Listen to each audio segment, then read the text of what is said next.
After some tough cuts, the Cardinals got the gang back together on the practice squad. But Johnny, where are these big moves we were expecting? Yeah, no waiver claims for the Arizona Cardinals. Does that mean no impact prior to week 1? PHNX Cardinals starts now.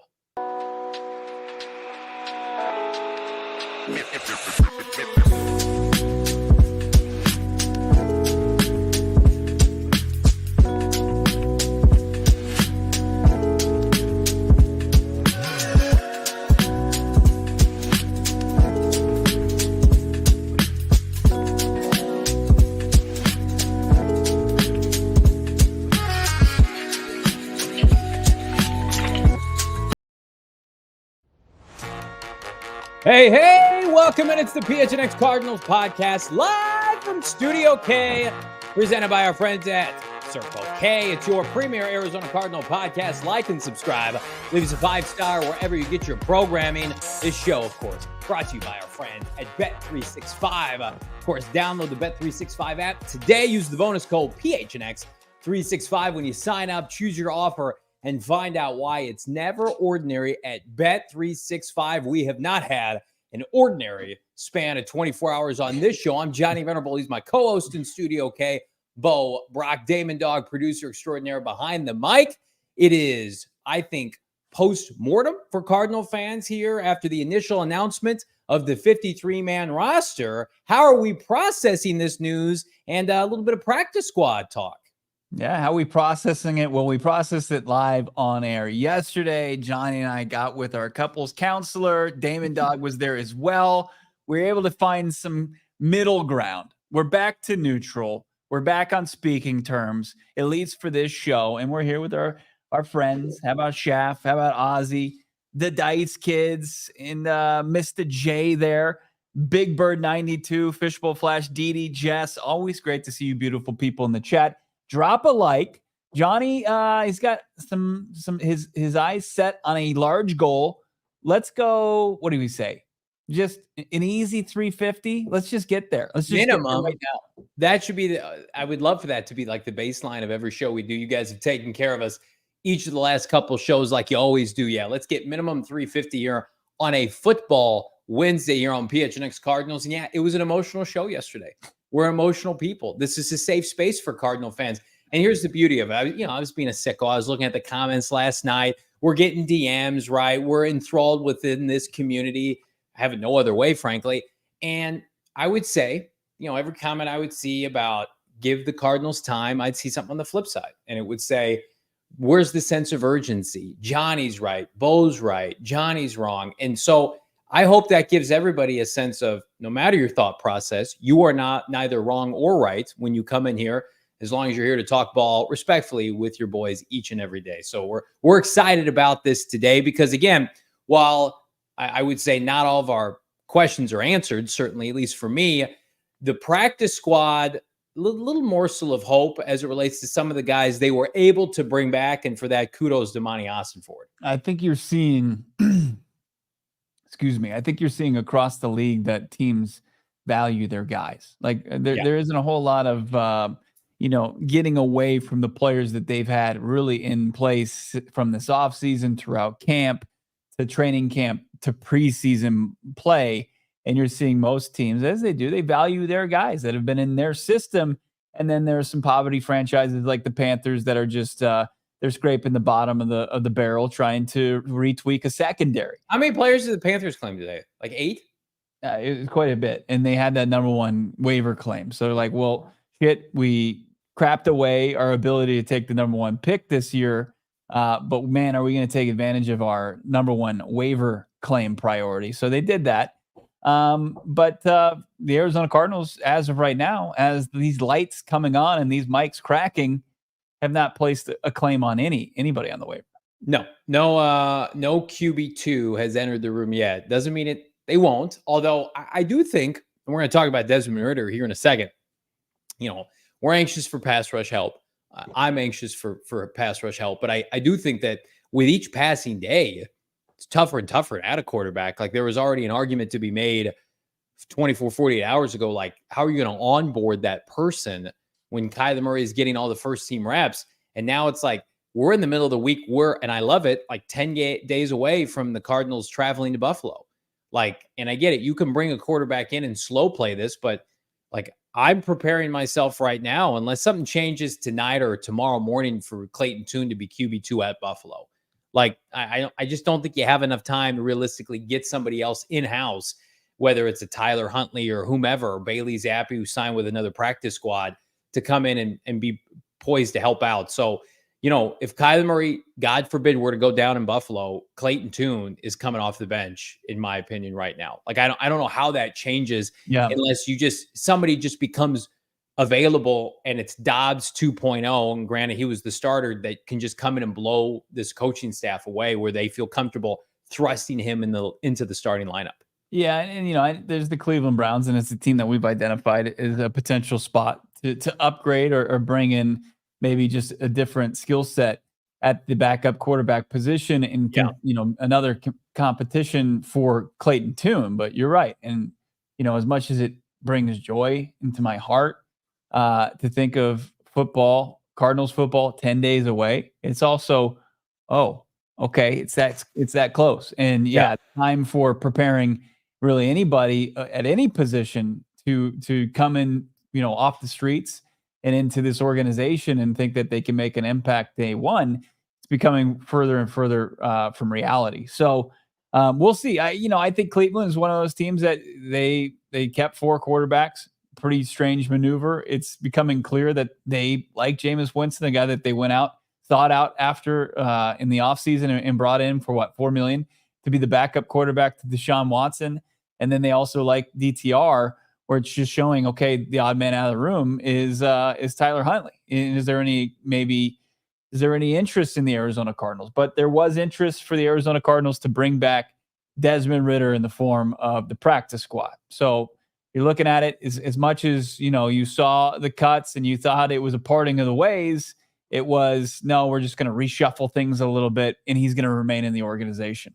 Well, and I think that also speaks respectfully to him, the lack of options that he had around the league. I don't think the Cardinals acquired him. They're paying him he was a 3rd or 4th round pick. He's making no money on his rookie deal. And with the kind of tape that he put forth this preseason, and even beyond that, like, people talk, like, no one is clamoring for him to come and be a part of their franchise right now. And he has a chance to change that. It's going to be tough on the practice squad, but that was a surprise today. But then again, if you monitor the Twitter streets yesterday, I mean, they were showing that clip of Desmond Ridder. What was he doing? Like, delivering pizzas or delivering mail or something? It was like he was on I hope he fired whatever representation thought it was a good idea for him to be a delivery driver. And thought that he was in a safe spot in his career, that wouldn't just be an enormous, backfire. But that was making it. And I also saw the Desmond Ridder highlights, or the lowlights, that was making its way around Twitter streets as well. Neither one of them a good look. But then, the Cardinals, because of the situation where nobody took a hold of that backup quarterback competition. And I think that you could call it lackluster and underwhelming. And I don't think you would be wrong in deeming it such. You saw incremental improvement from Clayton Tune, which is good, but you didn't see anybody take advantage and take this job.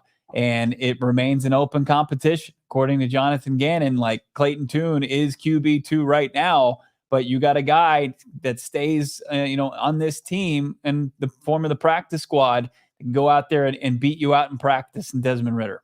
That's gross. I respectfully, like, can I just say that, like, lingering Desmond Ridder behind the shadows. I'd rather just say, like, hey, and JG's not going to say this, but, like, whomever we sign is competition for you, Clayton Tune. Like, if I'm Clayton Tune, I'm not sweating Desmond Ridder after what I just saw for 6 weeks. But I think Desmond Ridder, and we'll showcase the practice squad here in a second, but it might be a placeholder for somebody else, or he may not be. He may be content being on the practice squad. And I'm happy that they were able to come to grips with the fact that, like, he's not worth a spot on their roster, but, practice squad is the practice squad. So here's what I also say for Ossenfort. And we kind of thought this maybe 2 or 3 days ago. Would he have any hesitation to go out and deal for a quarterback after doing it each of the last 2 off seasons, right? Would he do it again for a Huntley or somebody like that. He's clearly not going to do that. So he's going to have a coup here if they pick up a quarterback. They didn't claim one, right? But if they have a chance to just go outright sign somebody who is cut, maybe if Tyler Huntley or somebody else is available, it's not going to cost him anything. And you could get rid of Desmond Ridder, tomorrow if you were to do that. So I think Ossenfort can save face a little bit on the Ridder deal, the Colt McCoy saga last year, the Dobbs trade, both Dobbs coming and going. I mean, there's been a lot of noise with this backup QB position, and I'm assuming they would like that to stop, but nobody has taken the baton and ran with it enough where you could really feel comfortable. Like, I can't tell you how many times I've talked to people in the last couple of days, and it's just, there's just not a lot of confidence that Clayton Tune could come out and not only win you a game, just put a competent drive together at the NFL level. That you have no confidence right now in him that he's able to do that. And certainly Desmond Ridder can't do that for you. We didn't see it this preseason. Yeah. I mean, I can play the role of bartender here, and I can probably put together the magic elixir that's going to make you forget most of those worries. And it's just, playing winning football and Kyler Murray coming out and playing. And there's always the fear, right? And just based off of, historical data and when he's been available, when he hasn't, but it still is going to help when this team, and you start to see who they envisioned as guys who are going to play a big role in them for them in 2024, going out there and performing, and hopefully performing at a high level and winning some football games. But and then people will start stop clamoring about the backup quarterback or maybe the lack of proven commodity edge rushers. So but look, it's one of those things where you need a contingency plan, you need a backup plan at that position. It's just so important, but it's also showing how tough it is. Even with talent evaluators like Monti Ossenfort, who I think has already started to prove himself, it's tough to when you got guys who are mostly in their position because of inconsistencies at the starting position in this league. How do you weed out somebody that can be that quintessential backup that can go in there and run your system, operationally be sound, and be almost seamless from your starting quarterback? It's tough to find that guy. They may not agree with this. My vantage point is, in a perfect world, Joshua Dobbs would remain Kyler Murray's backup indefinitely after what we saw last year and how efficient he looked in a short period of time. I mean, beating Dallas. I mean, they were able to at least put together scoring drives. Remembering the good times, my man. Look at his tough times. There were some tough times with the Dobbs father. Prolonged over 8 games. That's not fair. I'm not asking Dobbs to do that. But again, I think if you could put Dobbs out there for a singular game, you would feel confident, hey, we got a shot here, especially with Marv and, Michael Wilson, Trey McBride. But no, I'm not saying that's not the elixir for me, but I think we can all agree the drop off from Dobbs, who's QB2 in San Francisco right now for the defending NFC champions, San Francisco 49ers, the drop off from Dobbs to Tune and Ridder is the Grand Canyon right now. They're not the caliber of athletes. I mean, I think also think you're forgetting some of Dobbs' touchdown runs. His long touchdown run, I think, was against the Giants at home, and the game-winning drive against Dallas. He did those things. Those things happen. We saw it with our eyes. So, and I think they thought Desmond Ridder. I really think you're just remembering the good old times with Josh Dobbs. And that's good. I'm glad, man. I'm glad that you can think back fondly on the Dobbs father. That's fantastic. But he won one game. I remember the bad times too, though, Bo. And that game is the Cleveland Browns game. There was never anything like that when Josh Dobbs was under center. I got you. Never. Okay. I think that's a great point, Damon. It's a tremendous point by you. I think they thought Ridder could kind of be like another Dobbs-esque, but they found out Desmond Ridder is not the caliber of athlete that Joshua Dobbs is. I think we can all agree on that. Doesn't have the arm strength, doesn't have the straight line speed. I mean, people are saying he won one game. Another franchise who was trying to remain alive in a playoff race traded for him, and he went and won a game with no practice in Minnesota. That's not nothing. Okay. I think that Josh Dobbs benefits pretty well with the element of surprise. When the rest of the league's got a little tape on him, that's where the ground in which Joshua Dobbs stands on gets a little iffy. Yeah, start throwing picks. He's a backup. He's a backup, right. But he's a QB2 backup. The Cardinals don't have one of those. That's all I'm saying. They don't have a QB2. But they do have a practice squad. And there's some familiar faces on it. Damon, Dawg, let's see it. This was the debut. Bo, you reported this on Twitter today. It's headlined by Desmond Ridder. And oh, by the way, a certain running back makes his triumphant return. And this is where I'll give Ossenfort and company credit. Michael Carter Jr. is still here in Arizona, at least for now. What does that mean long-term, Bo? You break it down because I have no idea.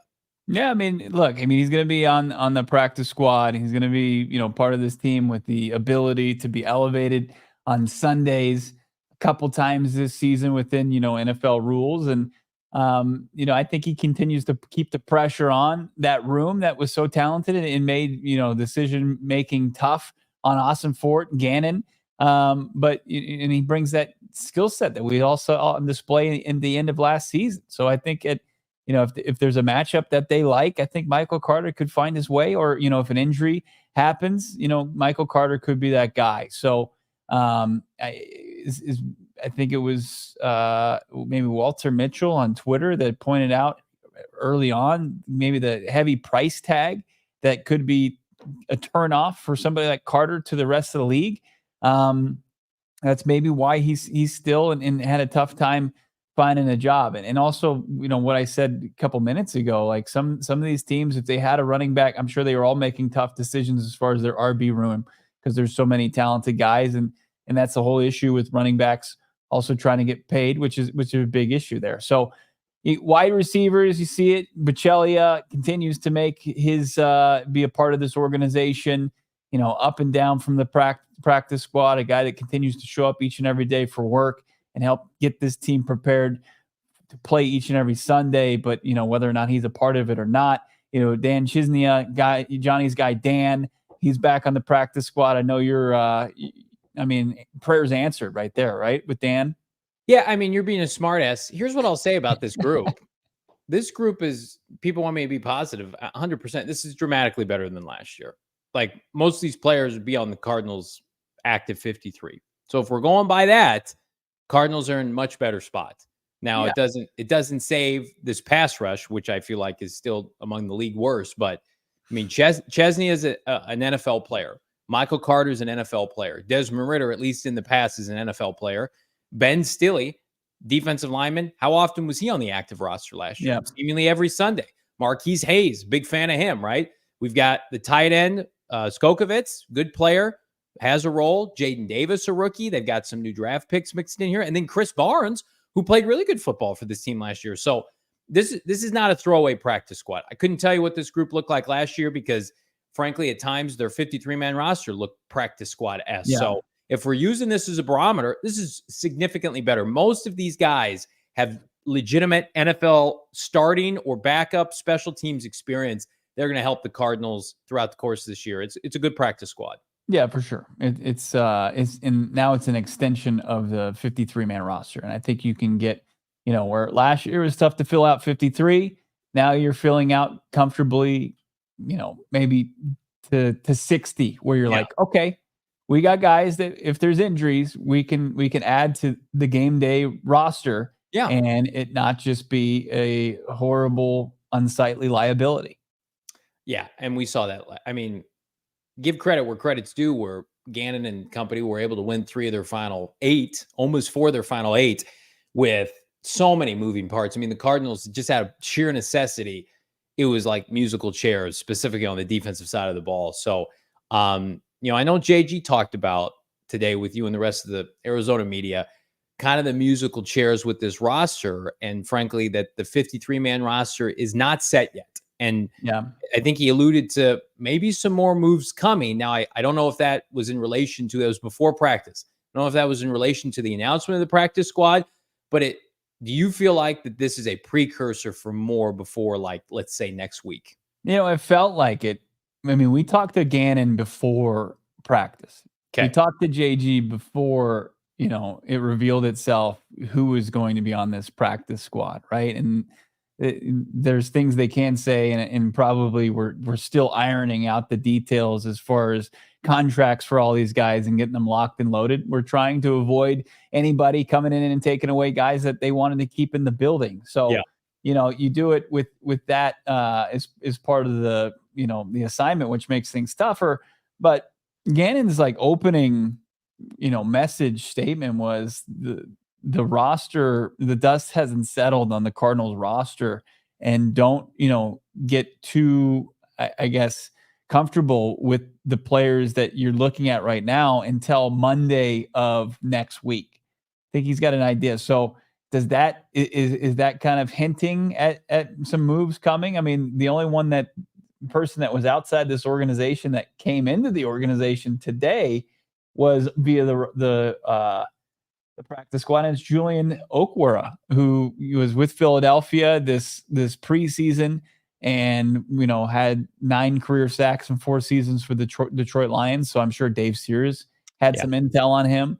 But still, you're not getting any guys who are going to be war daddies off the edge at this time in the preseason via waivers or just signing them off the streets. You're going to have to, and we've talked about it ad nauseum. If you want to get better, legitimately better, it has to be the right situation to go and pluck somebody off another roster where a player has worn out their welcome, contract disputes, right?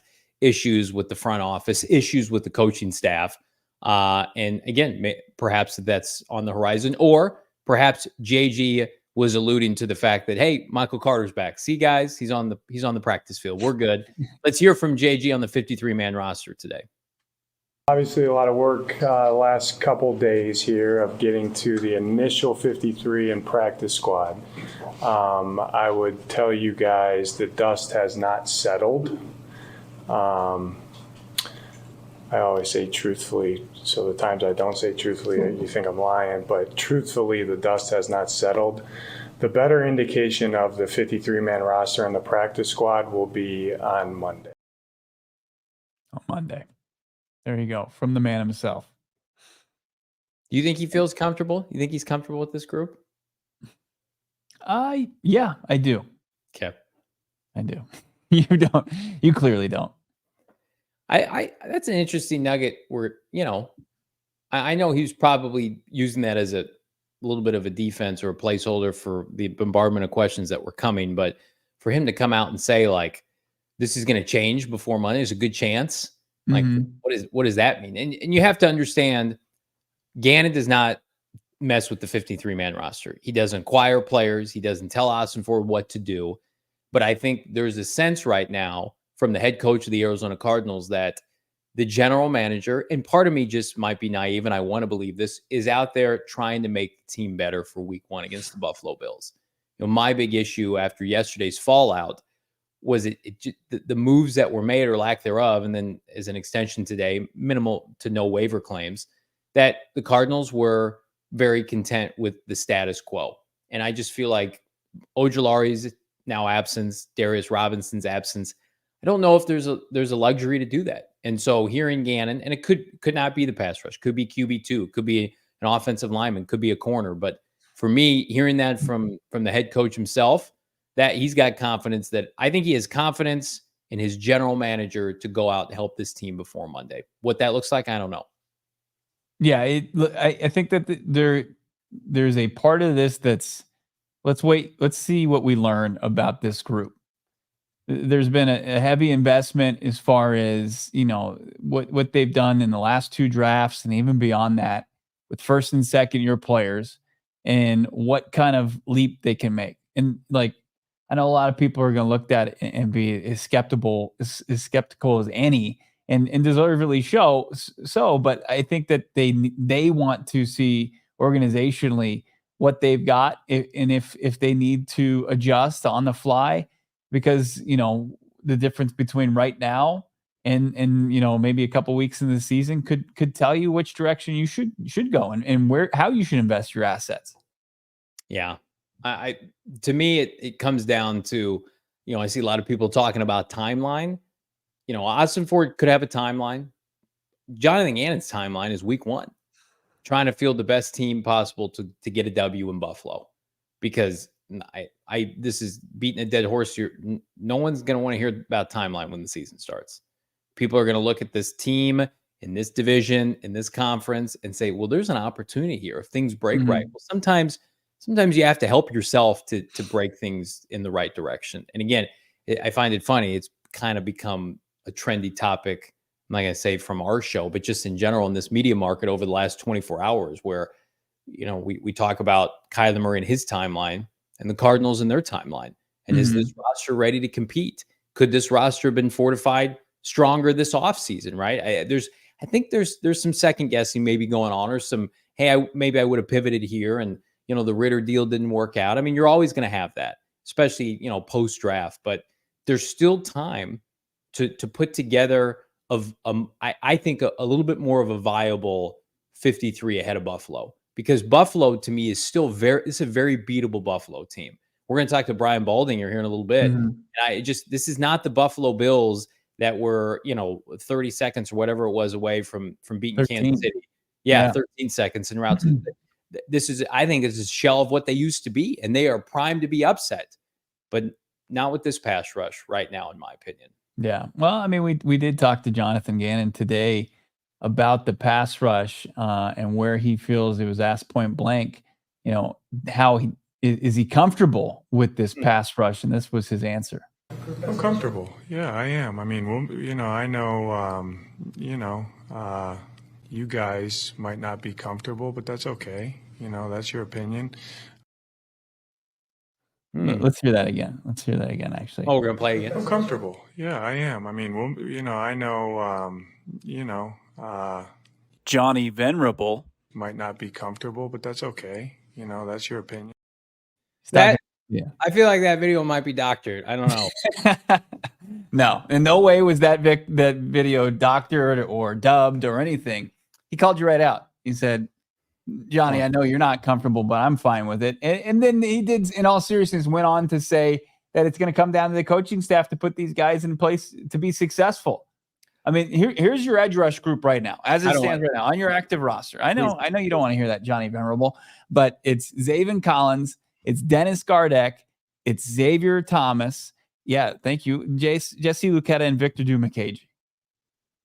Those are your guys, with mixing in Mac Wilson Sr. as somebody who can cross train between inside to outside linebacker. Yeah, this is not a recipe for success, but that's my opinion. You guys, people don't have to agree with that. That's fine. And I think most people would agree that it's underwhelming. I think it's worse than underwhelming, but I think a lot of people are where the disconnect was yesterday is a lot of people are content with that. Like, what did you expect? This is year 2 of a rebuild. I expect, with the resources that were available, to have a better pass rush than that, even without B.J. Ojulari. When you say resources available, just are we going to get back into this? Just give me for the audience's sake, for my sake. Yeah, I think we're coming off on the heels of an emotional show, right?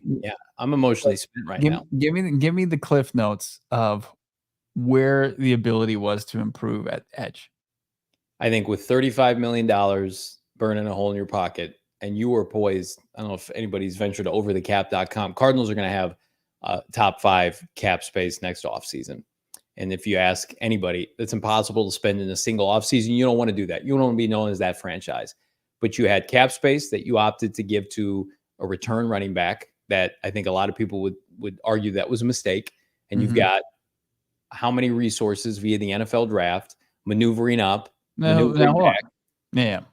Okay. Let's just dissect this real quick. Okay. 7 picks in the top 90. Cap space first. Okay. Who were the suspects there? You're making me do this on the fly. I mean, we did this for 6 weeks in the spring. I mean, Jonathan Grenard didn't have any interest. Daniil Hunter didn't have any interest. I mean, how many more we like Leonard Williams? Because once you get past maybe I would say the top 5, pass rushers that were available via free I'm going to read you the list. And getting down to like the Andrew Van Ginkels. Like once you get below those guys, you've got the same guys as you've already got in your room. Okay, here's the list. Josh Allen, Jacksonville Jaguars, not available. Okay, got re-signed. Brian Burns, Carolina Panthers, was acquired for a 2nd-round pick. That was an option that the Cardinals could have pursued. They opted not to do that. I don't have an issue with that. Daniil Hunter, 3rd, Minnesota Vikings, did not pursue. Bryce Huff, double-digit sack artist for the Jets last year, went to Philadelphia, did not pursue. Chase Young, who by all accounts did not have a good postseason with the Niners, not a team guy. Number 5 option, San Francisco, didn't pursue. Jonathan Grenard, Houston Texans, breakout player in the prime of his career in his mid-20s. They have Young ahead of Grenard, who's actually been productive in this league. Okay. Did not pursue. Jadeveon Clowney, older player, did not pursue. Zadarius Smith, Cleveland Browns, did not pursue. Josh Uche from the Patriots, familiarity with Ossenfort, did not pursue. Leonard Floyd, Buffalo Bills, did not pursue. And then you get into the Andrew Van Ginkels. I am in the double digits now, though. There were 10 guys, and they don't all fit your timeline, and I get that. 10 guys that they said, we're good. I think you can whittle that down. I think you can whittle it down. Sure. To maybe 3 to 4 guys. Okay. And then also you take into consideration who was willing to pick up the phone and negotiate with the Arizona Cardinals. Well, and I disagree with you that a Van Ginkel. I agree with Animal TV as far as like Huff fits the criteria, right? He's young. He went to Philadelphia though. In Philadelphia, even with their complete just falling apart, like at the end of last season, they're still viewed as a team that's got a window open. Can I just push back for a second? Because I think like Van Ginkel had 8 sacks last year that would have led the Cardinals. Like the Cardinals aren't above signing Andrew Van Ginkel. I think there were some names even in the teens where, at the end of the day could have helped the Cardinals. You weren't a fan of Derek Barnett and a team claimed him last year and another team signed him this offseason. Here's where I think I would have been much more content, even if they weren't spending a ton of money at the position. If they had taken the same approach that they did at defensive line, where we didn't have Justin Jones or Bilal Nichols as household names when we were previewing that group, we were talking about Christian Wilkinson and Justin Matabuke. But we commended them because they had a plan of, let's get some veterans that can do the job. We've seen them do the job. And then let's get a Darius Robinson in the first round. You opted to take the opposite approach. If you're Ossenfort, let's not add a pass rusher or 2. Let's double down on what didn't work last year. And let's put all of our chips in one basket of a guy who was hurt last year in B.J. Ojulari, who unfortunately is hurt again. Fair or not, he's been hurt for 2 consecutive off seasons to the point where you cannot count on him entering year 3 as a full-time contributor. I think it's a bonus now if you get good production from him. You and I were talking off air today. Like, he's not a known commodity. Darius Robinson, and they would tell you this behind closed doors, has shown more in his time with the Cardinals early on in terms of being a top-end player than Ojulari had, during his rookie year. So if they had gone out and signed a couple guys like a Barnett, just to get some veterans in the mix that could do the job, instead we're sitting here with guys that were drafted on day 3 from the Steve Keim era that everybody knows is not the answer. So that's where my frustration is. And then, of course, fast forward to April, you had 7 picks for the first time since the Dallas Cowboys in the early 1990s in the top 90.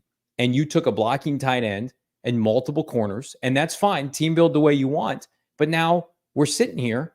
Your blocking tight end's not practicing today, and Elijah Jones does not look like he's going to be contributing this year, at least early on. So I have the benefit of hindsight right now, 10 days before the start of the regular season. That's not an opinion. Those are facts. If they like, the pass rush was neglected this offseason. I think there was a lot of they wanted B.J. Ojulari to take a monster step. They want, obviously there's a lot of confidence in Zaven Collins, right? And they take Xavier Thomas, and you start to see that, and like, okay, I can work with this. But then when you add an injury into the equation, it throws a Molotov cocktail into it all. And it makes it look like there was negligence, there was malpractice, where I think that once all the facts are shown, and where they want to emphasize, and we know this from talking directly to Jonathan Gannon when we did it in Indianapolis, and then the value that they put on hand in the dirt players and how that can kind of change the way that the rest of the defense can play. I think that's where they emphasize, and they're way behind the 8 ball because of what the previous regime did and what they had to do in order to put this roster in a position to build here in the second offseason. So I appreciate it. Okay, I don't necessarily agree with it, but I just wanted to get that out, outside of us screaming back and forth at each other yesterday. Well, listen, if you disagree with my take, that doesn't mean you're wrong. And I want people to have a voice to say, like, I'm okay with how they're team building, and I'm going to give them the benefit of the doubt. That's awesome. I have watched a lot of losing football in my life, and I'm just never going to be content with, if this is how they want to team build with a $50 million quarterback. I would rather have a more well-rounded roster. I'd rather be weaker at tight end depth than pass rusher in a pass rush league. And so it's not what I would have done. Doesn't mean it's wrong. We're not going to know if it's wrong until, a month, 6 weeks from now. And then we'll have a pretty good idea, but I think, putting aside the offseason for a second and looking ahead, I think there's also an argument to be made now that Darius and Ojulari are gone, at least in Darius's case temporarily. Like, then the question now becomes, if you're Monti Ossenfort, are you, based on the faith you have in the team you build otherwise, are you obligated to pursue something to help your team right now? Because again, like, if you feel like, no, this doesn't fit part of our plan, it's a tough sell for this team that has worked their ass off this offseason. It's a tough sell for your head coach. But that's the question I want to pose to you now is, do you think Ossenfort sits back and says, injuries are a part of football, and we do not have the depth to support these injuries internally? I need to go out and feel a sense of urgency to go and pursue some help. Well, they've got to put themselves in a position to where it makes sense for them to up their aggressiveness. But like, you want the defensive secondary upgrades that they made through a trio of day 2 picks or the last 2 off seasons, right? And the addition of Sean Murphy Bunting, and what they've kept as far as their 2 stalwarts and their safeties, right?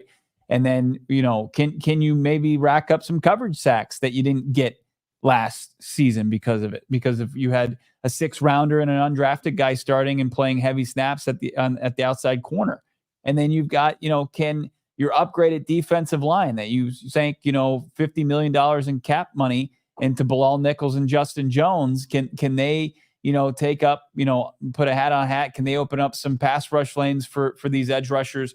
Because if it turns out to be an extension of the previous 6 game or the final 6 games of last season, then yes, then you have to start to say, okay, where did I go wrong? Why did I sit back and let this happen for the most part, not aggressively try to upgrade this position? But, a lot of that he has to be proven wrong for that to happen. And also the offense too, like, the Cardinals have a lot to prove.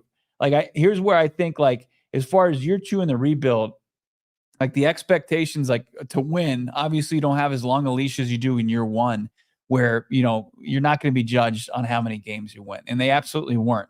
But, it was a culture change. It was starting to identify building blocks. There was the franchise quarterback thing. And then now they move forward with a lot of those answers, but still with the, efforts that they have to put in to start building this roster after tearing it down.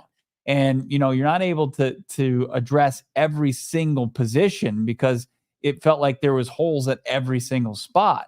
So, but if you're coming off a 4-win season, to go out there and say, hey, we're paying this much to our franchise quarterback, and say we have to upgrade this position specifically, like, and we don't care what the financial cap ramifications are. But that's not what I said about this. But that's what I'm pointing out. Like, to go from 4 wins and just say, hey, we expect the Ken 10 right now. Like, you got to see a lot of your first and second year players and your quarterback and your coaching staff prove that that's where you are. I don't think there's a general manager in the NFL that hires a head coach and then puts a roster together for 18 to 24 months that can be in a position to say, like, you know what, I don't know if this is worth making investments on this roster that I'm partially responsible for now.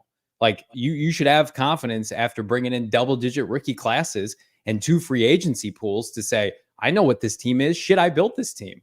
Most of these guys now, outside of, some lingering players, are Ossenfort's guys. Now, they haven't taken the field yet this year, but you should have a pretty good idea. Like, I think that's a little bit of a cop-out. It's like, well, we got to wait to see if the team that I built for 2 off seasons worth the snuff to be able to contend. Well, if they're not, they're all first and second year players. Well, then my argument is get some veterans in the mix here that are a little bit more. Stonewall those players from developing. No, my God, what does that sound like? No. And drafting guys you can't see the field because you went out and you said, "Hey, words in my mouth." I'm not talking about blocking, fucking Michael Wilson. I'm not talking about blocking their premier draft picks that are going to play. I'm talking about like you have a sieve of a defensive line right now. Is there an opportunity to go out, like call up the Washington Commanders, who have made it clear they are looking to move off of old regime guys as they rebuild with a top 2 quarterback they are truly rebuilding. New head coach, new GM, quarterback second overall. So like you talk to the Washington Commanders and say, hey, Jonathan Allen is in a contract year. He's 29 years old. He's a good player, had 5.5 sacks, former first round pick. Is Jonathan Allen available? Can he join the Cardinals this year? That's not going to. Well, they put it out there. Allen's not available. They were looking to put out. First of all, they drafted. They're cleaning house of Rivera picks, but they're not getting rid of good players. It's the absurd thing that people are like, oh, here are the Cardinals. They're take all of their good players, just pick them off the roster. Report came out recently. Like Emmanuel, they want to get rid of like Forbes and Johanny Dotson or whatever we call him on this show. They want to get rid of the guys that suck, but the good players, like the Trey McBrides that were here, that just happened to be the nut that the blind squirrel found. They're keeping them. They're going to keep good players. He's 29. This is his last year with the Commanders. The Commanders are going to be bad. They know it. This is a transit. They get a transition year. Next year, maybe not so much, a la the Cardinals. He's not. They drafted Jerzon Newton. They have Daron Payne. They extended him last year.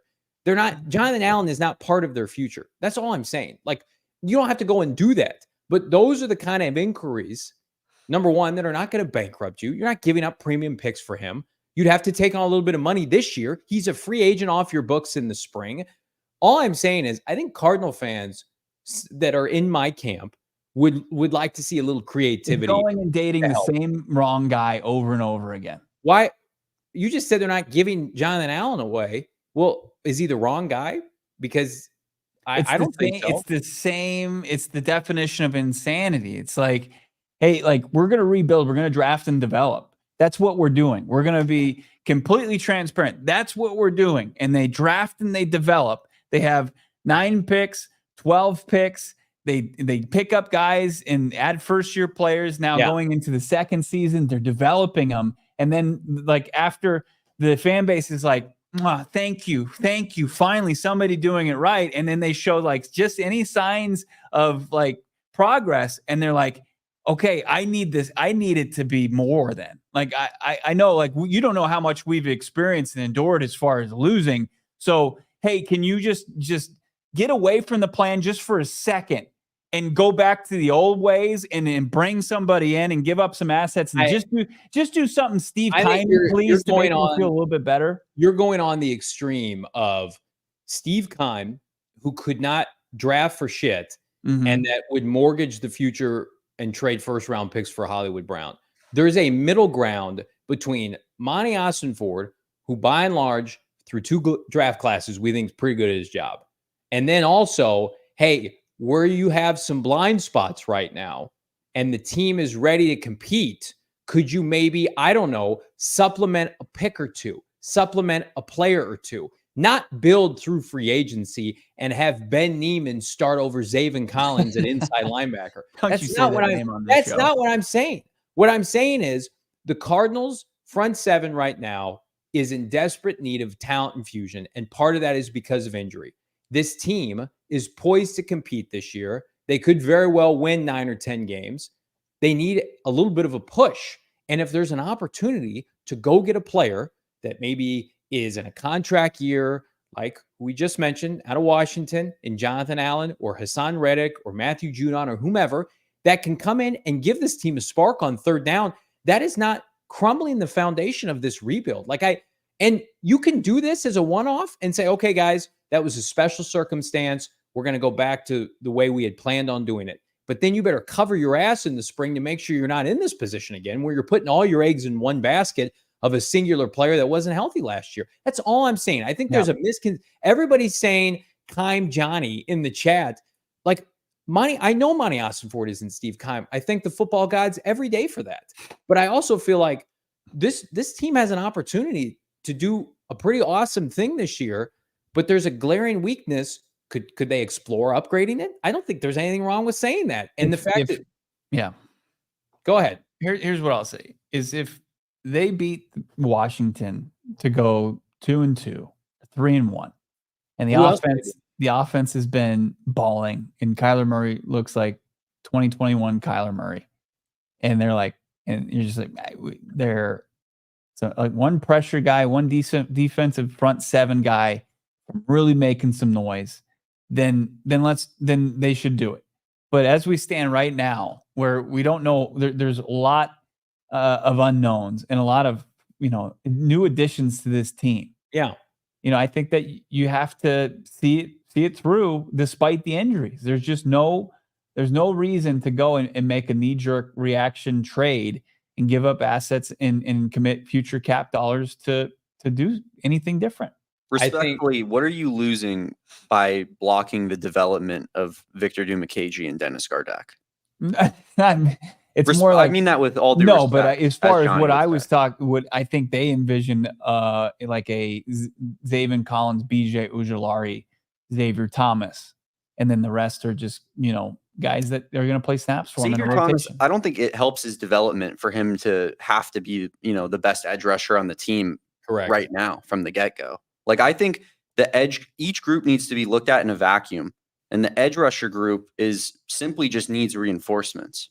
I think the people that you're blocking the development of are people that are not really like worthy of not being blocked. I would never not go players on playoff teams. They're not serious players on playoff. The Dimukejes of the world. I'm not talking about the Lucchettes. They happen to benefit from the current state of the pass rush group, which was no doubt hit by the Ojulari thing was massive. And then here's the thing I also say, like, as much as I liked Ojulari, was he going to provide what you needed anyway?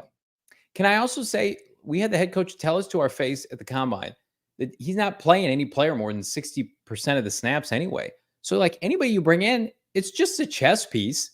I mean, outside of a Reddick where you know what he brings to the table and it's obvious, but just go out and like, if you can get a guy with a skill set to help this team, that's not torpedoing the rebuild. Like there has to be a middle ground as it relates to helping the team, being realistic, but also understanding that what we're about to embark on is setting us up for a really tough time. Like I think most fans, I just take the pulse of the fan base we have. We got 1,000 people watching 47 minutes and haven't done a damn ad read to save our life. But here's what I will say. If you were to wake up tomorrow and the Cardinals acquired a player and they gave up, let's say like a 2025 fourth round pick for a player to come in, ex-player, and they got to pay him $10 to $12 million this year, and they're going to help out the pass rush. Mm-hmm. I'm sorry. Would that be the worst thing in the world? No, I don't think that guy exists, though. Yeah, we don't know that yet. We don't know. I mean, Matthew Judon went for a third. I mean, and now there's a sense of urgency with some of these teams. Maybe they are like, okay, reports coming out of New England that Matthew Judon was poison up there. Well, yeah, it has to be the right situation, and that's all I think any of us ask for. But at this point, though, that you're right in the sense that like I believe that they feel like the team is mostly set. Like the team is the team, and if there's a unique situation that comes up, they'll explore it. But I don't know how anybody can sit here confidently knowing who's on that depth chart, that horror show of a depth chart, and say to ourselves like, we can compete defensively against good quarterbacks with this pass rush. I don't believe it. I think if you feel that way, good for you. Go watch the games at the end of last year against far less superior quarterbacks. It's just it's gonna be tough. It's those who called me the Monti Ossenfort shill. That's right, Arizona Animal. I just texted to make sure he wants two sugars in his coffee tomorrow. He sees right through it. You probably asked him, "Hey, Monty, what do you want me to say on today's show?" Here's what we'll say, and I'm going to just be 100%. Got a Google Doc. I've got the whole script of what he wants me to say. I'm going to be 100% sincere for a second because we need to get off this topic because we got to get to Baldy. This is what this show is all about. This is why this show is number one, because if you have a difference of opinion, you will not be shunned. You will not be kicked out. Your voice is welcomed here. My partner and I, my co-hosts and I don't agree on everything, and that's a good thing. So again, just because you feel a certain way doesn't mean you're wrong. We're going to find out, guys, at the end of the day, like if this is the right move for this team or not. And I happen to think it's not, but I would love to be wrong because guess what? Then it equals Cardinal dubs for this franchise. I would love to be wrong. Yeah. But we got Baldy right around the corner. Before we do that, I know I'm not wrong about this. Our friends at Gila River Resorts and Casinos Wild Horse Pass. First of all, this is not a shameless plug, but a plug nonetheless. We're going to be at Wild Horse Pass Manana. If you have an issue or a take on the pass rush situation, I'm going to be there 6:30 tomorrow, along with my many PHNX Sports cohorts, including Damon, Dawg, Brack, and company. We're going to be doing our live fantasy football drafts. It's going to be online. It's going to be on the YouTube streets, but also in person for free at Gila River Resorts and Casinos Wild Horse Pass. No one does it better. And I'm going to tell you right now, between Wild Horse Pass or one of their other 4 locations, this is the place to experience the best of what the Valley has to offer. 4,500 slots, table games, the biggest sportsbook casino in the state of Arizona. It is on par, and I've been to almost every premier hotel in Las Vegas. It is on par with that. If you haven't had a chance to check out Wild Horse Pass in particular, tomorrow's a perfect night. Come hang out. Great food, great vibes, great apps. I'm going to tell you, it's going to be the event of the preseason, which is quickly ending. Come hang out with us. We're going to be hosting events all year for Suns, cards, watch parties. Stay tuned for more information on that. You do you. At Gila River Resorts and Casinos, visit playatgila.com for more details. We were doing an event, or we were getting ready for this upcoming event. And I walked in there 2 weeks ago, and just the fresh air is just beautiful. It's so inviting. Saw all the like the game tables out there. Wanted to play some blackjack immediately. Wanted to get on the craps table. Wanted to put 1,000 bets in the sports book. It's just, we love Wild Horse Pass. Can't wait to get out there. Come talk some ball with us. You know what? I'll even invite you in my war room. Granted, Monty's going to get me off early enough to get over there in time from the Cardinals facility, but when I'm doing all his bidding. But look, comes down to it. Maybe I'll even post, co-general manager spot on Indeed for my squad, because if you're looking to hire, look no further than our friends over at Indeed. Indeed is where you're going to find the matching and hiring program platform with over 350 million global monthly visitors. That's according to Indeed data, where they're doing and crunching all the numbers and making sure what they're doing is helping you employ new employees that are going to help your business grow and do exactly what you want to do. Ditch the busy work. Use Indeed for scheduling, screening, and messaging so you can connect with candidates faster. We love Indeed, and we want you to love it as well. Check them out right now. You'll get a $75 sponsored job credit. Just go and get your jobs more visibility at Indeed.com/AllCity. That's right. Go to Indeed.com/AllCity right now and support PHNX Cardinals by telling them you heard about it from us over at PHNX Cards. Go to Indeed.com/AllCity. Terms and conditions apply. You need to hire. You need Indeed.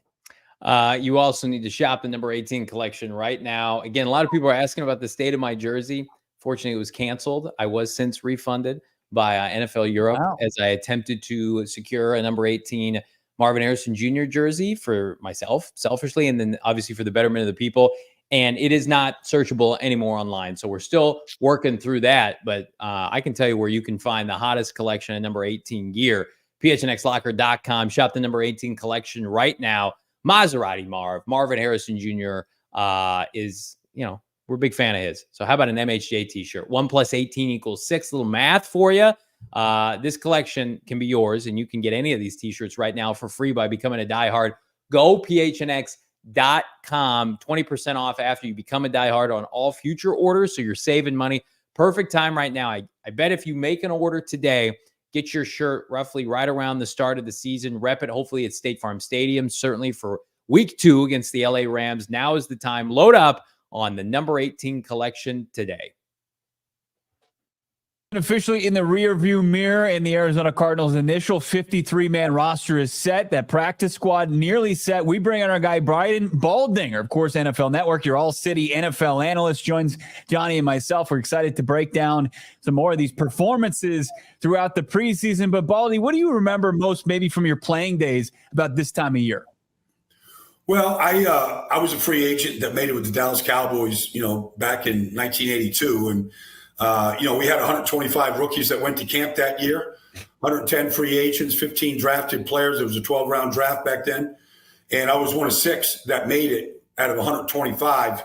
So it was against all odds. It was the ultimate reality TV show back then, because guys were getting turked and cut every single day. Roommates that were playing cards with that night were gone the next day. I remember all of that. Then I remember literally there probably wasn't too many other cut days in my 12-year career where I felt 100% safe.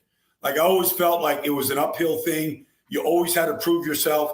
They were always trying to replace you through the draft or free agency as the years went by. And so it was one of those things that the feeling never goes away until the final countdown and the cut down was established. Baldy, I think Cardinal fans are a little bit in a tight spot right now as it relates to this team. And again, Cardinals have lost, I would argue, 2 of their better young pass rushers here in the last month and a half. B.J. Ojulari, of course, goes down with an ACL. Now Darius Robinson is out, minimum of 4 games with a calf, but it looks like we're going to see him sometime in October. But then, 2 nights ago, Cameron Thomas, who we've highlighted on this show, has a nice preseason. The Cardinals basically give him away to Kansas City for Steve Spagnuolo to use at his disposal. Like, what do you think the thought process is behind something like that? Because again, like the Cardinals have this bevy of pass rushers. This was a group that was 3rd last in the NFL rushing the passer last year, and on paper right now, it looks like it might be about the same. I agree. The Cam Thomas thing caught me off guard. Like, obviously, we had highlighted Darius Robinson that first game, what his role was going to be. Like, these calves are tricky. We saw it with Joe Burrow last year. You don't know. He's a big guy. You just don't know. I mean, if you think you're going to be ready in a month, you better take 6 weeks. It's one of those kind of things. You have to err on the side of caution. And so, BJ goes down. Like, all of a sudden, you're down numbers, and you see Cam Thomas, who's had a pretty good preseason and looked pretty good coming off the edge, and you kind of give him away for, a late pick like that. I had a hard time understanding it. I know Xavier Collins is there. I know they drafted Xavier Thomas, but it doesn't look like it's a position of strength for him. And I thought Cam Thomas was a guy, honestly, that you could build with. He could give you, solid snaps. And to see him lose like that, like, I don't know, like, it's maybe there's something that we don't know about, that I don't know about, that forced that exit by Cam.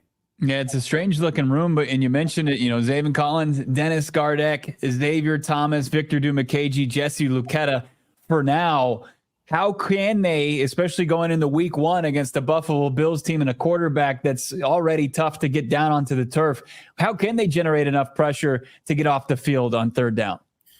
Well, Nick and, Jonathan are going to have to scheme guys open, I believe, and you're going to have to take your chances and roll the dice. But, if you're sending 6 and an overload and Josh sees it and he goes the other direction, you're going to have a lot fewer bodies over there. And that guy can run a long ways. If you don't get it, he's difficult to get down, as you mentioned. Look, I mean, everybody's trying to get home with 4. I don't think that's going to be a strength of the Cardinals. But, the best thing you can try to do to Josh Allen is somehow keep him in the pocket and try to box him and make him work from there. But even the best defenses that have tried to do that to him, if he wants to get out and run, he's going to get out and run. Let's flip to the offensive side if we could, Baldy. Clayton Tune right now the default QB2. Desmond Ridder subsequently cut, brought back to the practice squad. I don't think a lot of Cardinal fans would feel confident with Clayton Tune having to start a game. Do you think there's a reluctancy with the Cardinals? Like, they traded for Desmond Ridder. It clearly didn't work out enough for him to overtake Tune. And yet Tune is kind of the placeholder now. I mean, like, with Kyler Murray missing time every year of his career, where do you think the Cardinals stand with a pursuit of maybe another quarterback now? I mean, I'd be looking at the wire. I'd be looking at other teams. You know, Taylor Heineke is a third quarterback. I mean, he's played a lot of games in this league. He's a smart kid. I mean, I don't know. I'd be looking around the league. I'd look at the Eagles, and Tanner McKee was available. I mean, I'd just go through the roster in my head of third quarterbacks that might be available. You saw the Green Bay Packers just trade for Malik Willis. They weren't comfortable with the two that they had. A lot of teams are keeping just two right now, which I never feel comfortable doing. Maybe they add one to the practice squad in some cases. But, you know, practice squad guys can be plucked at any time. So, I would be looking around the league right now to see if there's a third guy out there that could either compete with Clayton Tune or maybe supplant him.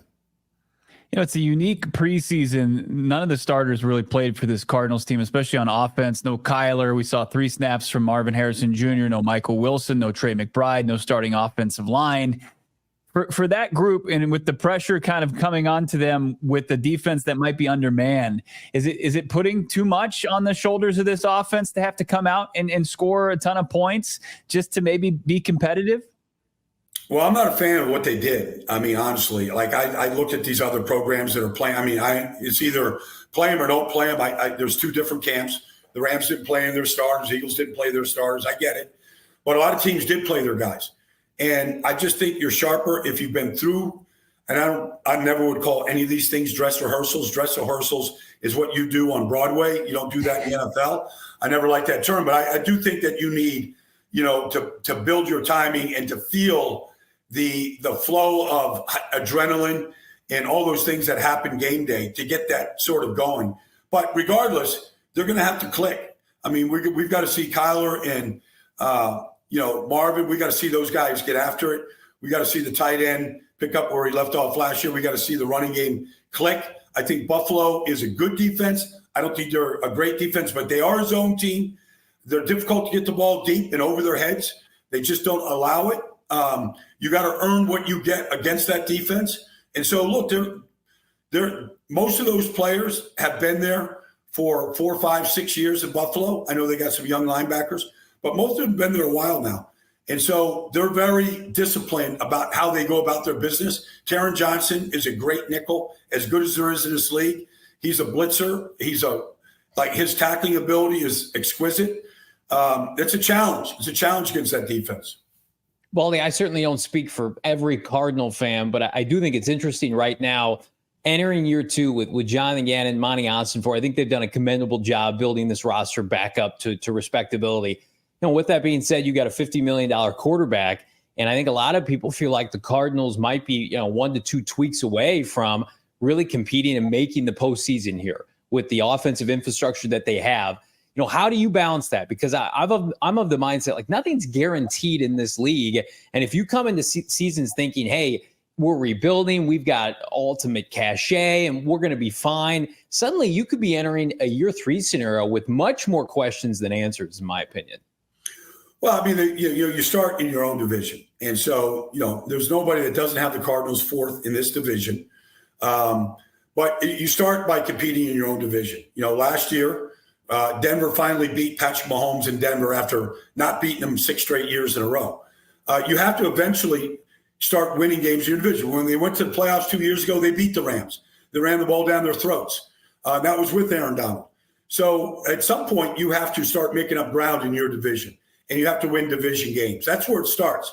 That's how you kind of build your roster to compete with San Francisco, the Rams, Seattle. A lot of changes have been made in those programs over the years, whether it's at the coordinator or the head coaching position.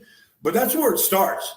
And so there is the idea that, okay, you make it a year last year, but they're under the microscope now. This is a full year with Kyler Murray. It's 2 years of building this roster. You have to show 4 wins won't do it. You have to show, and they were competitive last year. We talked about it. They played hard. That's great. Now you have to turn that into wins. And that's really, there's nothing else that really that they could do about that. They jumped on top of the Giants early last year. They couldn't finish it. Like, they've got to finish those games when they jump on top of other bad teams. They've got to put those teams away. That's a big part of what Kyler's there to do. We'll get you out of here on this one. When you look at the players that they have accumulated over the last 2 offseason, including this 12-person draft class that's now intact after the practice squad, who's kind of stood out to you, whether it's through training camp or preseason? I mean, we've heard your thoughts on Rabbit Taylor Demerson, Xavier Thomas. Anybody that you're really going to keep tabs on throughout the rest of the year on this Cardinals team? Well, I mean, last year, they drafted Michael Wilson. I think he was in a 3rd-round pick. I mean, this is the 2nd year. Usually they need targets. I mean, we know that Marvin Harrison is going to get targeted, great. But we know that, McBride is a really good target, led the team in receiving last year. But they're going to need it. Everybody needs a 3rd guy. So I don't know if it's Michael Wilson. I don't know right now if it's Xavier Weaver. But they need a 3rd guy to emerge. And so, we didn't get a chance to see a lot of the guys. I want to see that. I want to see, honestly, what James Conner could do in his 2nd year behind this offensive line. I have a feeling they're going to be able to run the ball pretty well. I'd like to see them continue on that track to being able to do that. Now, we didn't get a chance to see the guys in preseason, but those are some of the guys I'm looking for in year 2 in this program. This time next week, we'll be previewing week 1, Arizona Cardinals at the Buffalo Bills. Football, real football, not preseason, real football. Finally here, Brian Baldinger, Baldy's Breakdowns. Thanks so much, Baldy. We appreciate you and look forward to chatting next week for week 1. You got it, guys. Look forward to it.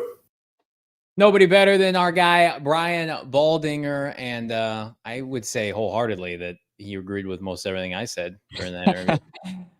Weird. I thought he was agreeing with most of what I said, but look, it's a little more sobering than, breaking down preseason stuff and looking at, rookies and where they showed some strengths and where they can improve. I mean, it was more of a sobering look at where this roster is and where they're going to have to kind of surprise some people come week 1 and throughout this gauntlet of an opener stretch. Yeah, it's a gauntlet. We got a gauntlet of super chats we are very thankful to dive into. But before we do that, talk to you about our friends at Shady Rays. Shades so bright that, listen, I wear them every day. They're my go-to, as you know, as many people know. I lost a pair, unfortunately, when I was vacationing with my beautiful wife in Hawaii. I was tackled by what appeared to be a 30-foot wave and picked myself up, lost my Shady Rays, went to my smartphone, my mobile device, ordered a new pair. They were here in the great state of Arizona by the time I returned home. And the best part is they're premium sunglasses for not a premium price. Shady Rays is an independent sunglasses company offering a world-class product rated 5 stars by over 300,000 people. It's a lot of people. Their shades have durable frames. There are crystal clear optics. The only way to really, lose them is to lose them in the ocean. But don't be like me.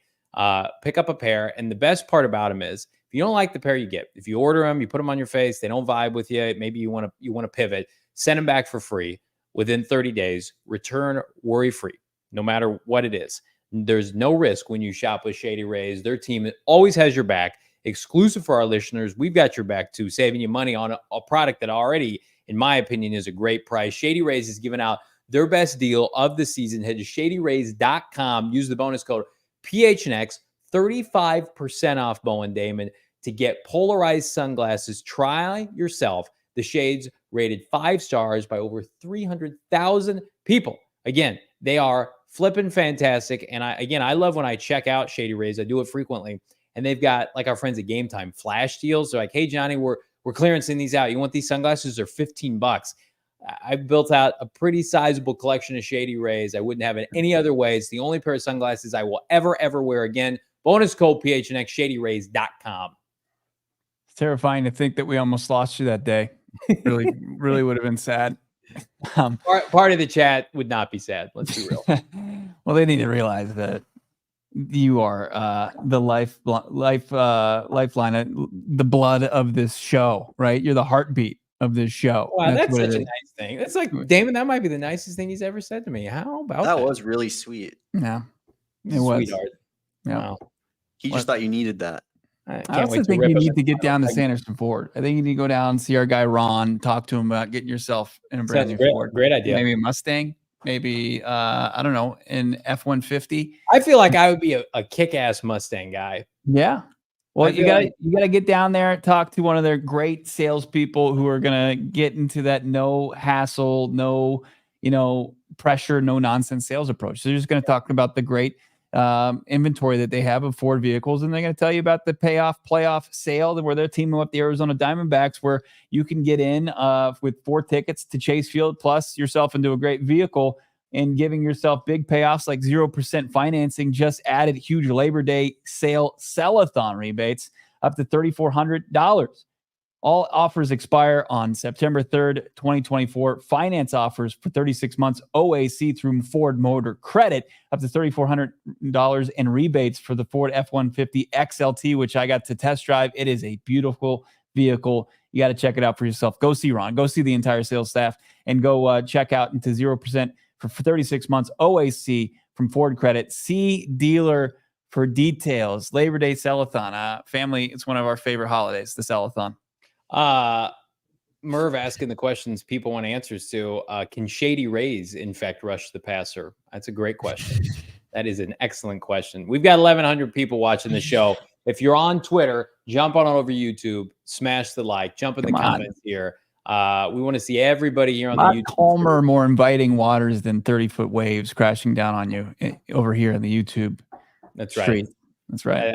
Let's jump into these super chats. Chaz 199. This is poised to me, but it's a better question for my co-host Johnny. What happened to Tip Ryman? Bo, what happened to Tip Ryman? I don't know. Where is Tip, Johnny?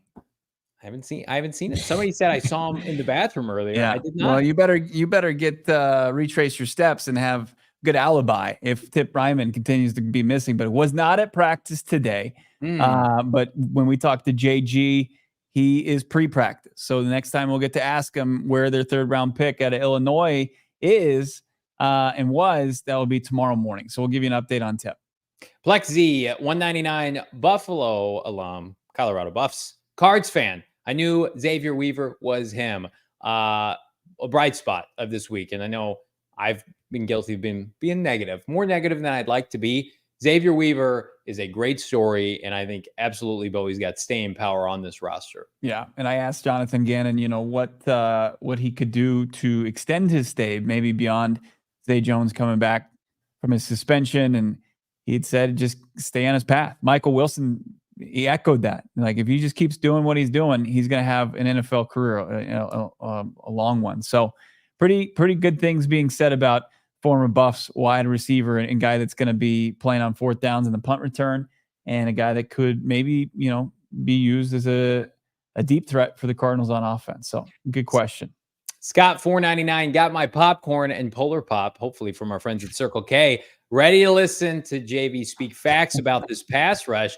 He isn't wrong asking too much from the offense. Listen, I don't want to toot my own horn, Scott, because there were plenty of people today in the chat, yesterday in the comments of this video, basically saying, you know what, I disagree wholeheartedly with JV. So I appreciate that you echo my comments, but again, we got to be ready with our pitchforks to go at people who think that this team, you know what, it's not their year. The timeline doesn't fit. I disagree with that. Johnny, uncomfortable with it. We talked to Jonathan Gannon today, Damon Dawg, his comments as far as where his comfortability could be as far as this pass rush. Let's hear it. I'm comfortable. Yeah, I am. I mean, I know, Johnny Venerable might not be comfortable, but that's okay. That's your opinion. My friend Jonathan Gannon, he respects it. My dear friend Jonathan Gannon would never say that about me, would never call me out like that. He respects my opinion. He has my phone number, and he knows that if he has an issue, he would tell me, text me privately, and I expect him to do that. Still waiting for him to text back. Probably talk about it over a beer. Yeah. Skies being dudes, maybe a Capri Sun. He's just like the combine. Mode. Johnny. Owen, 5 pounds jumping in here on the super chat. What's up, Owen? The new season is pending when you see JV meltdown on a pod. That is true. That's a great, keen observation. HTL and hope for the best. Trust the process. I want to win games, Owen. I'm sick of losing. I'm sick of it. I want to win. And I love the QB, love the head coach, love the GM. I like the roster. I hate the pass rush. I hate it. Yeah. A resident Bears fan, MP checking in, 199. Defense looking JV-ish. First of all, I take that as a compliment because my initials are JV. So if you're saying it looks JV-ish, thank you. Thank you, MP. You think he's saying like junior varsity? Yes, Is that what yes, he's saying? that's Okay. exactly what he's saying. All right. Yep. All right, MP, thanks once again for your contribution to the show. How about Owen? Is he jumping back in 5 pounds? UK represent. Can't wait for Cards to play in London. Waiting to see JV fail to eat a London style steak. Is that boiled? Is that how they make a steak? How is a London broil? What are we talking about here? I've never been to London. I'm sure Shane Diefenbach's been like every other holiday. He goes to London. He goes abroad. So you'd have to ask somebody like Shane. Big in the UK. Yeah, absolutely. Oh, and I don't know if you know this or not, but Bo and I on a prior show have made a wager that I get to order a nice big fat steak this year at the combine. And if I finish it, which I will, Bo will be paying for my steak. So, and if I don't finish it, then I have to pay for Bo's steak. Looks like I'm going to be getting the steak. Here we go. Kyle Plummer continuing it here. $5, Johnny. Kyle Plummer, no pass rush to stop in the development of the team. If we win 4 games again, nobody will come to AZ. I think you gotta, Kyle. I think you just gotta make it happen. You can put out lottery tickets like a Xavier Thomas and a Dante Stills, and great, I won the lottery. I'm not going to pay my I'm not going to count on paying my mortgage with it. I'm going to go out and get meat and potato players to help me get through a 17-game season. I think it is irresponsible to suggest that day 3 picks are going to come in and save the day. I'm never going to be of that mindset. Somebody's taking JV money line on that. Ozzy is big supporter of Johnny Venerable. How about good job, big supporter of anybody with that username. $4.99. Unfortunately, by the time BJ got hurt, teams weren't giving up decent quality character edge guys. Good point. It's fair. And again, like, I'm not sitting here and saying if they don't go and trade for Reddick, like you've lost me as a supporter of this team. I do think though, like what's the saying? I'm going to butcher it, but like there's no failure. Planning to fail is the only failure. I don't even know what the term is. They didn't have a plan of pass rusher that I think was adequate. I think it was a bad plan. See, man, each $4.99. Agree with JV, especially considering the DB, D-line and linebacking groups aren't elite or anything with these additions. Not to rehash the argument. Well, I think we did though. All those before then. Well, Bo wanted to. I was trying to steer clear of it today. I think all those position groups have gotten better. Like and I said this yesterday, even with Darius going down, I think they did a nice job adding bodies to defensive tackle. And certainly like Mac Wilson and Kazir White. I like the corners. I like the safeties. They just, you ignored a position group that was already undermanned at the end of last year. I'm never going to be on board with that. I'm never going to be like, yeah, that was the plan. Develop. No, you had 7 picks in the top 90 and you had infinite money to spend. Go out and get a singular player to help just in case the worst case happens. Yeah. London broil has got to be what he's talking about, right? Those are good little thin slices of London broil. I could dominate those 5 minutes. Libertarian Sasquatch 199. Our pass rush wouldn't start on most college teams. Mm-hmm. Well, they did once upon a time. Well, where did Victor Dumakagi go to college? Duke. Where did Jesse Lucchetta go to college? Penn State. Dennis Gardeck. Where did Dennis Gardeck go to college? South Dakota State, I believe. Zaven Collins went to Tulsa. Mm-hmm. And Xavier Thomas went to Clemson. And their newest addition, he went to Notre Dame. Mm-hmm. So there's a mixed bag there, I would say. There's a mixed bag. Mike Sabo, $9.99. I believe we will go out. Thank you, Mike. Yes, appreciate that. Super chat. I believe we're going to go out and get an edge. I believe even you, JV, will finish your steak. Just say and laugh out loud. If I finish my steak and we get an edge rusher, Christmas came early, my friend. But I would happily trade my steak eating for a pass rusher. I would sacrifice that for this show. But the difference is I'm not in control of that. But I was in control of the 9-9 and 9 challenge. I dominated that. dominating at pickleball. So it's called the trifecta. Many assume it's called the Triple Crown, what I do in Indianapolis later this year. Nobody is. The Grand Slam. We're going to get a shirt at the locker room. The Venerable Grand Slam, the 999 challenge, playing pickleball one Saturday morning, and whatever the hell you have, eating your full steak in Indy. Is that what? Can we get a shirt going for that? Just 3 icons of my accomplishments here. Isn't that Grand Slam 4? It can be whatever I want it to be. It can be whatever I want it to be. All right. So this show, like it, subscribe to PHNX Sports here on YouTube. Yeah, it's the triple clown. It's the triple clown, in my opinion, not the triple crown. God damn you. Damn it. If you haven't already, check out Craig Morgan's article, gophnx.com. Bo and I, he says we contributed to it. We just yelled at Craig over the phone about the state of this roster, and then Craig gave. We disagree on things, but man, did you crack me up with what you said on the edge rusher? You got to check it out for yourself. Go phnx.com. Craig's breakdown of the 53-man roster.